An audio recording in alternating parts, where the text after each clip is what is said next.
Hey everybody, Catherine here. I hope that you are all doing fantastic. Today I will be doing a rare video tag. I hardly ever do these because I just don't normally have the time, but being that the world is in the state that it's in, I have a little bit of extra time on my hands. I was also tagged by a channel that has been with me since the very beginning, so that's another reason I really wanted to do this. That channel is called Texas HIKEaholics. They are a couple from, you guessed it, Texas. They do a lot of hiking and backpacking, and they recently did a trip in Oregon to the Eagle Cap Wilderness, and that is the topic of their video in which they tagged me. And the topic is, what is my all-time favorite backpacking trip? I'd urge you to go ahead and go to their channel to check out their trip. It was really cool. I have not explored the Eagle Cap Wilderness yet. I was supposed to go there last year, but it didn't pan out because of fires in the area. However, check out their video. It's really beautiful. I think it's an area that you may want to explore yourselves. They're a fun couple to watch. I love their banter back and forth. They're just really real. They crack me up. I think they are adorable. So please check out their channel. I'll go ahead and link that below for you. If you've just joined my journey within the last year or so, you might not know that my channel started primarily as a backpacking and hiking channel. And this particular tag, I am asked what my all-time favorite backpacking trip is. That's a tough one. There are special things about absolutely every trip that I go on, but there's one that stands out to me for many reasons. And that would be a backpacking trip that I did in Yellowstone National Park back in May of 2018. It was the largest backpacking group I had ever gone with. There were 5 of us total. There was actually supposed to be 6 of us, but one person dropped out. We had 1 original Floridian, 2 Californians, a Texan, and a fellow from Pennsylvania. It was a 3-night, 4-day trip. We actually crossed state lines from Wyoming to Montana and then back into Wyoming again, from Yellowstone Park out of the park into the Absaroka Wilderness. And it was incredible. It was the most wild trip I had ever been on. And by wild, I mean because of the abundant wildlife that inhabit the area, including grizzly bears that live in the greater Yellowstone area. Now, normally I prefer not to go in large backpacking groups, but because we were in Grizzly Country, I thought there was more safety in numbers, and the 5 of us just meshed so well. It was just such a great crew that it made it that much more special of an experience. Joining me were Joey Coconato from My Own Frontier, John Amorosano, whose channel is his name, John Amorosano, Coach, who has a channel himself, which I'll link below, and then also Pete Mullard. He was our Pennsylvanian. Yeah, we made a good crew, a little bit of a motley crew, but a great crew. I'll go ahead and put links below for those who have channels. I don't recall the total mileage for the trip, but I believe it was somewhere just under 40 miles. We staged 2 cars and we began the trip at the Hell Roaring Trailhead. You gotta love that name, Hell Roaring, and it just is so Yellowstone. It was really exciting from the get-go because I knew I was entering Grizzly Country for the first time on a backpacking trip where I'd be out in the backcountry and in the wilds with grizzly bears. Let me tell you, that changes your whole perspective. I was definitely carrying bear spray. All of us were carrying bear spray, and we set off on this journey in the rain. It rained on and off on us all day long. Immediately, the scenery was just beautiful, and we saw wildlife pretty early on. We saw a bison and a huge herd of deer in a meadow. It was absolutely beautiful. The wildflowers were blooming. We saw some snow-capped peaks around us. It was just stunning. For the first part of our hike on day 1, it was fairly simple, fairly easy, just beautiful, taking in all the scenery until we met up with Coyote Creek. That's when things got really exciting. The creek was roaring. I really wouldn't call it a creek. It was just absolutely powerful in the force that this water had coming through. Trying to determine how we're gonna get across this thing. Scary. If this guy says he's intimidated, then I'm intimidated also. And guess what? We had to get across that water. We had to figure out a way to get from one side of that creek to the other. And the only way that we were able to do that was over a fallen log. Unfortunately, there weren't a lot of great options, so it took some time to scout a good log to cross over on.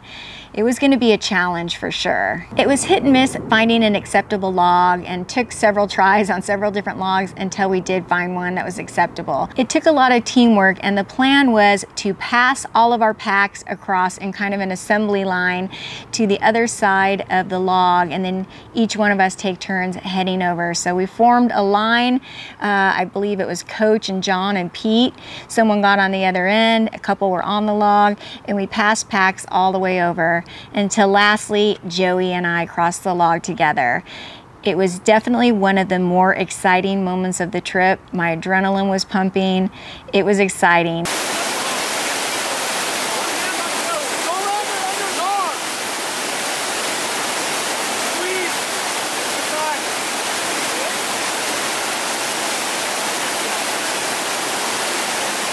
I wasn't really fearful, but it definitely got the blood pumping. And afterwards, we all had to throw a high five because we made it over and we knew we were going to make a great team from that point forward. We did it!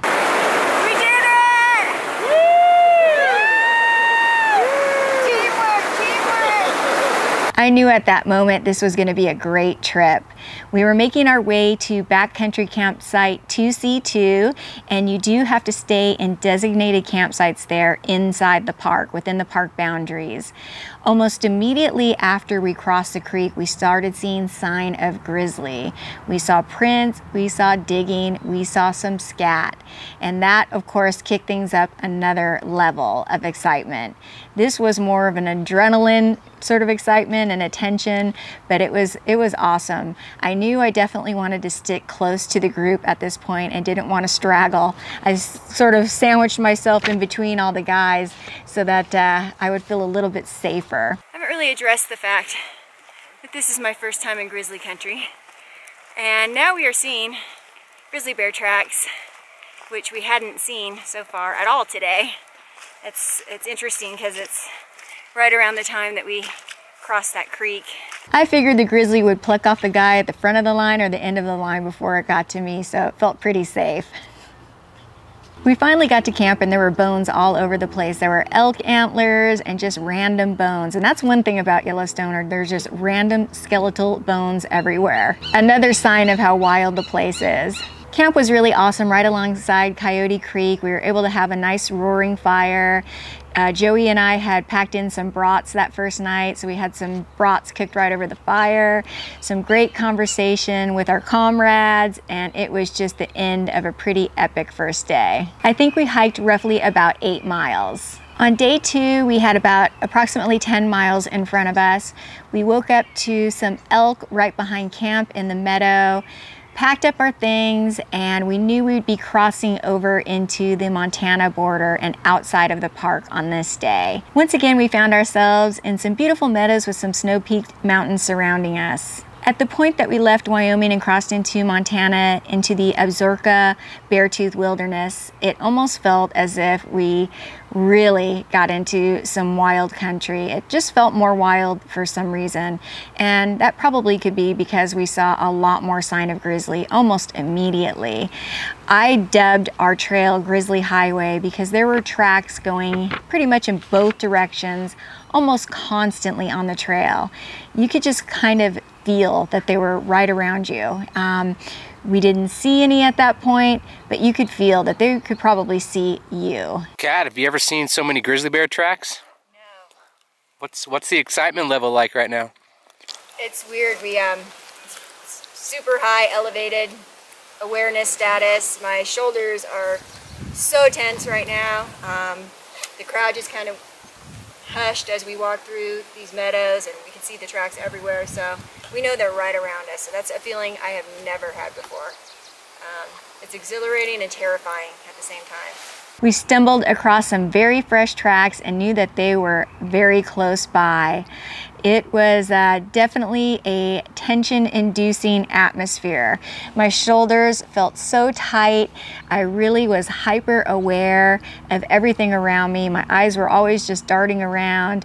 We made sure that we made a bit of noise. However, some of our crew, including Joey, was hoping that we would come across one. So he was kind of wanting us to quiet down so that we might happen to actually see one and not scare it off. Let's just say I felt a little bit differently. I wouldn't have minded seeing one in the far off distance, but I didn't want to come across one on the trail just ahead. We had a couple of decent water crossings on this day. The water was really cold because it was May, so it was a lot of snow runoff. So it was definitely quite chilly, and the water had a bit of power to it as well. Even though Yellowstone National Park or the Absaroka Beartooths may not be the most beautiful area that I backpacked in, it definitely was beautiful. And just the wild factor added a unique quality to the trip. We once again were traversing through beautiful meadows. We went through forests, past bogs and ponds. We climbed to where we overlooked a canyon with Hell-Roaring Creek below. Hell-Roaring Creek is where we would make camp for night number 2. We originally intended to hike about 12 miles that day, but after hiking about 10, we found a really sweet spot right alongside the Hell-Roaring River, and we decided to go ahead and just call that home for the night. The thing that was really exciting about this particular campsite is that there was grizzly bear sign everywhere. There was scat right near camp, or right in camp, pretty much.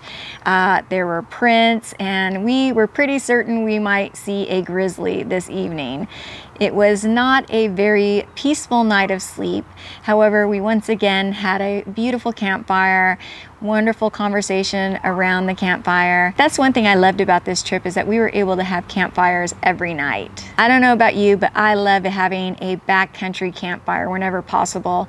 And a lot of the places that I frequent and hike, like in the Sierra, campfires are not allowed. So it's a pretty rare treat for me to experience a campfire in the backcountry. Even though day 1 had been really exciting with that pretty gnarly creek crossing over Coyote Creek, day 2 definitely kicked up the excitement factor a couple notches, just with the sheer fact that we knew there were grizzly around us the entire day. I had never experienced anything like that my entire life, and that is the main reason that this is my favorite all-time backpacking trip. All right, on to day 3. Day 3 would be our biggest mile day. We had 16 miles to cover on day 3 since we had cut day 2 a little short. For the first several miles, we would hike along Hell-Roaring River, and it was just another beautiful day. The weather was just perfect on this day. Nice, warm, sunny, clear skies, no rain.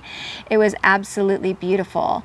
We would once again cross back over into Wyoming and back into the Yellowstone National Park boundary. Half Montana man and half Wyoming wild horse.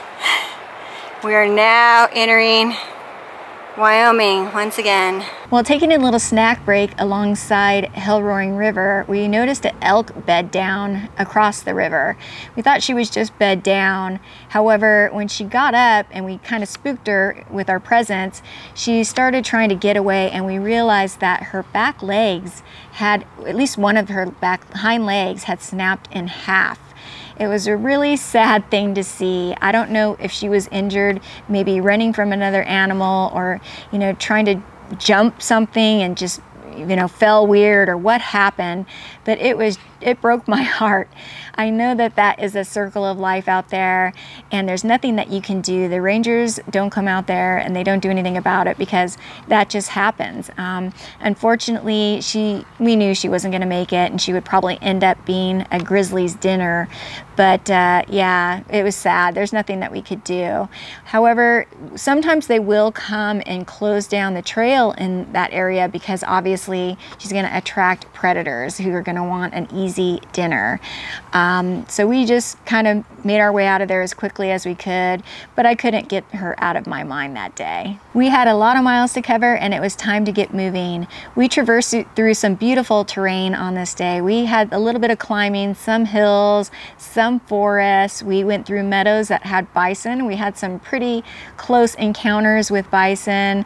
We saw more evidence of bones and it was just beautiful. We even walked through a couple of waterfalls and we did have some water crossings. And although the day started with beautiful weather, the skies started to grow grayer and grayer as the day progressed, and a pretty intense looking thunderstorm started to move in. Well, we just heard our first thunder crash. I mean, look at that behind us. It's gaining on us. We still probably have about 2 miles to get to camp, so trying to hustle. This was the final night of the trip and we had some friends that we were meeting at our camp. So we tried to book it not only to beat the storm that looked like it was heading our way, but also because we knew we had friends awaiting us. And because it was such a long day, it was kind of a time-consuming day. We finally made it to camp and we were all really exhausted. We got there just before dark and as it just started to sprinkle, but we were able to set up camp in the dry and the thunderstorm never really materialized. As threatening as it looked, we got very lucky. We went ahead and just had dinner around camp and just got into bed pretty early as we were all very beat. This campsite was right alongside the Yellowstone River and it was absolutely beautiful. Day four was our last day and it was going to be a quick day, just a quick 4 miles out. The skies were overcast, it looked like we had rain on the way. However, again, it didn't really materialize, but it was kind of a gloomy day and it fit my mood a little bit because I was sad to leave. I really had wished that I had more time out there. I was enjoying it that much. Have you ever hiked a trail where you've seen so many different animal bones and so many different animal tracks and so many different piles of animal poop? Have you ever experienced that anywhere else? No. I can honestly say no. Absolutely not. Unequivocally, no. Does it make it exciting? Heck yeah. Seeing that carcass back there was awesome. Still had its head intact a little bit. Even though we didn't see the grizzly, just knowing that we were so close to grizzlies and they were probably just feet away from us was really exciting, seeing all the sign of it. I could have happily been out there another 7 days, no issues whatsoever. I was having that good of a time. And that's why I consider it my all-time favorite backpacking trip. It was honestly one of the best trips of my life. And what made it that was just the combination of everything. The group that I was with, the fact that we were just such a great crew, we all meshed. I laughed so much my sides ached. The guys were also great, so funny, just such a fun group to be with. Yellowstone is beautiful. It's so wild. It is our oldest national park. It is our wildest national park, and it's probably one of the wild places in our United States, besides Alaska. It is just incredible. It really makes you get the feeling of being on an African safari. You just never know what's going to be lurking around the corner. And although we never did run into any grizzly bear, just the fact that we knew that they were so close made it so exciting. In a way, I'm relieved, but in a way, I kind of wish we would have seen one from a safe distance, that is. I hope you enjoyed taking a look back at that trip with me. It was really fun to relive it for me and reminisce about it. And I've been going through the clips that I knew I was going to add to this. And yeah, it was just fun to relive it. I really do want to get back and do some backpacking in Yellowstone. I know it's not for everybody, being that it's Grizzly Country, and I myself had said that I would never backpack in Grizzly Country. That just teaches you to never say never, because it could happen. And it ended up being one of the best trips of my life. Thank you so much, Texas HIKEaholics, for tagging me. I will go ahead and link their channel below, so be sure to check them out. Check out their Eagle Cap Wilderness backpacking trip. It's absolutely beautiful. And now it is my turn to tag a few other channels. I would love to hear what your all-time favorite backpacking trip is. Christine Burkhart with This Girl Hikes. I'm gonna go ahead and link her below. Check out her channel. She happens to be my niece. We've done a lot of backpacking trips together.